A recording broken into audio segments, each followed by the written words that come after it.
স্মারকলিপি প্রদান করল যৌথ শ্রমিক ও কৃষক সংগঠন।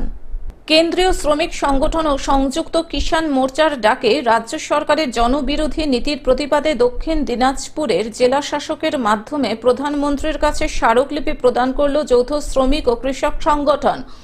শ্রম কোড বাতিল করা, কৃষকের ফসলের ন্যায্য মূল্য, সারের কালোবাজারি বন্ধ করা, বছরে 200 দিন কাজ সহ দেশবিরোধী কার্যকলাপের প্রতিবাদে মঙ্গলবার দুপুরে দক্ষিণ দিনাজপুরের বালুরঘাটে শ্রমিক কৃষক ভবন থেকে মিছিল শুরু হয়ে বালুরঘাটের বিভিন্ন রাস্তা পরিক্রমা করে বালুরঘাট জেলা প্রশাসনিক ভবনের সামনে জমায়েত হয়ে অবস্থান বিক্ষোভ করা হয়। এদিন বিক্ষোভ সভায় বক্তব্য রাখেন সিআইটি জেলা সম্পাদক গৌতম গোস্বামী, জেলা বামফ্রন্টের আহ্বায়ক নন্দলাল হাজরা, সংযুক্ত কিষাণ সভার নেতা শাহজাহান সর্দার প্রমুখ।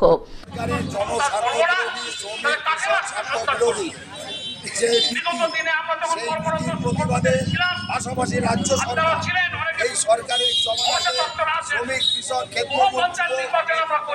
দেশে যা হচ্ছে এই কাজে চাইতেও আরো ন্যাক্কারজনক এবং আজকে মানুষের দাবিকে আড়াল করে দুর্নীতি, স্বজন পোষণ, আবাস যোজনা থেকে শুরু করে চাকরি কেনার থেকে শুরু করে সমস্ত ক্ষেত্রে দুর্নীতি আর কেলেঙ্কারির রেকর্ড এই রাজ্যে চলেছে। লড়াইয়ের মাধ্যমে যায় সেই কর্মসূচিরই অঙ্গ হিসেবে আমরা সংগঠন। দক্ষিণ দিনাজপুর থেকে জয়দীপ মৈত্রর রিপোর্ট, গ্লোব নিউজ।